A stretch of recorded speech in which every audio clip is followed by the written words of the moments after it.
Cincinnati, Queen City on the mighty Ohio River, and southern citadel of the state, has its own exciting story. Ohio's second metropolis, colorful Cincinnati is also noted for her thriving industry. Industries such as soap, which this Ohio city produces in vast and variegated quantities. A civic landmark is Cincinnati's Union Terminal, hub of her rail traffic. The purpose of this film is to show the process of downtown Cincinnati's expressway construction and the city's actions to maintain the central business district. This involves the clearance of areas labeled slums by Cincinnati planning documents and the problems they faced in the area. The funding of this project with many different means took years to acquire and was heavily aided by government funds.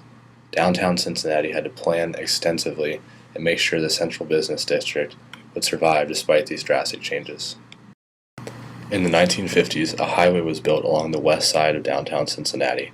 This expressway created obstacles in which the Cincinnati Planning Commission was required to solve and plan around them to allow the downtown to continue to thrive. They dealt with many issues concerning an increase in traffic, lack of parking, and a decentralizing city core. An expressway had been planned and proposed in the mid-1940s, but it was officially confirmed and implemented by the Master Plan of 1948. The Master Plan of 1948, created by the Cincinnati Planning Commission, significantly impacted the West End. It recommended that the entire West End area be redeveloped. Part of the recommendation proposed the Mill Creek Expressway, which would run right through the West End. The Master Plan of 1948 considered the West End a blighted area, allowing them to propose the West End as an area to place this new expressway. While downtown Cincinnati is cramped and crowded, immediately adjacent to its heart lies the large stretch of wastefully used land. This quote directly refers to the possibilities of clearing the West End to make room for the proposed Mill Creek Expressway.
The proposed expressway threatened to displace many families. The Federal Housing Act required cities obtaining land through the use of eminent domain to provide relocation services to those displaced by the renewal projects. It was a heavily populated residential area, and a highway running through this area would result in the displacement of many residents. After the completion of the West End renewal project, it was estimated that up to 75% of the population was lost from this area. It was not until after the land was cleared and the construction had begun that citizens began to become organized and protest the West End renewal project. Once proposed, it took nearly 10 years to begin the construction of the Mill Creek Expressway. This was due to the difficulties of obtaining funding. In 1956, the Federal Highway Act was passed, and this provided a major source of funding for the renewal project and highway construction.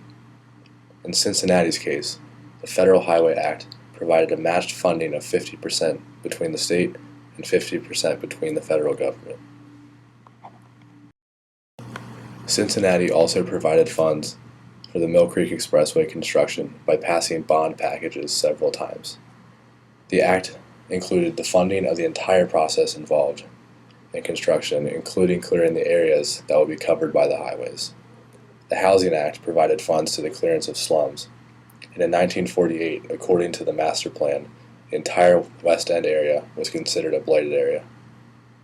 This allowed them to grant and loan direct funds to the deconstruction of existing areas and the relocation of residents.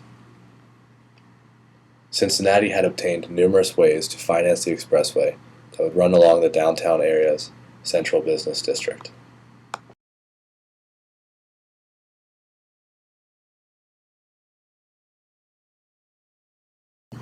From 1937 to 1955, there were major changes in the central business district of Cincinnati.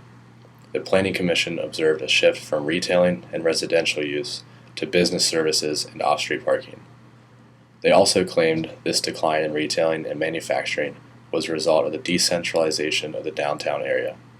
Business services experienced an increase of 28%, and off-street parking saw an increase of 52%.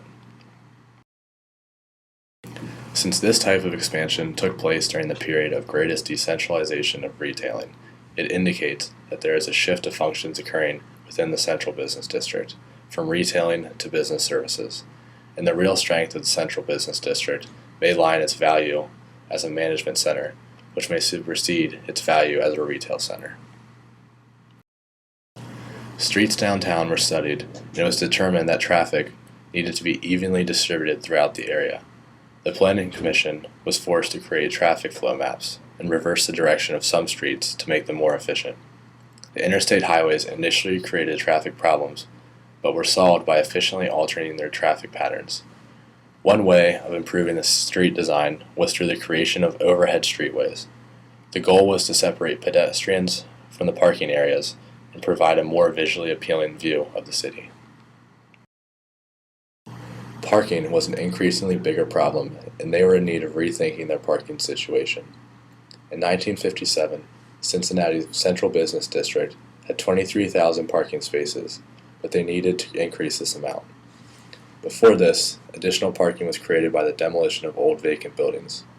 Parking meters increased the downtown parking revenue, and this provided some funding for the project to create additional parking. Cincinnati faced the same problem as many other American cities.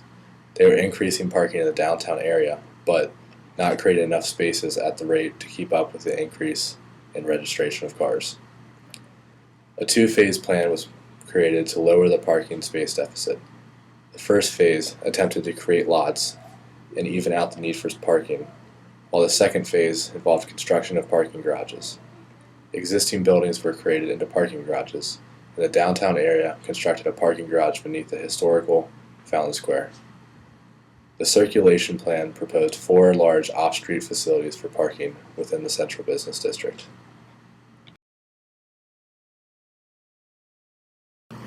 One way the Cincinnati Planning Commission combated the need for additional parking was the use of public transit lines running through the entire downtown area.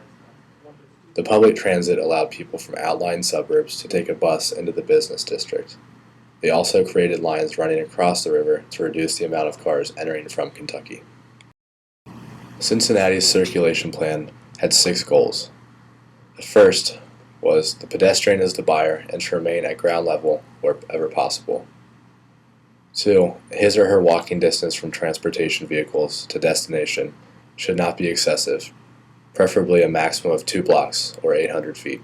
The third, conflict between vehicle movement and pedestrian movement in the core should be reduced by giving preference to pedestrian movement wherever possible. Fourth, private vehicle storage facilities should be located around the perimeter of the core, but in convenient locations. 5. Public transportation should have convenient downtown terminal loops. 6. The downtown area should have a visually striking attraction.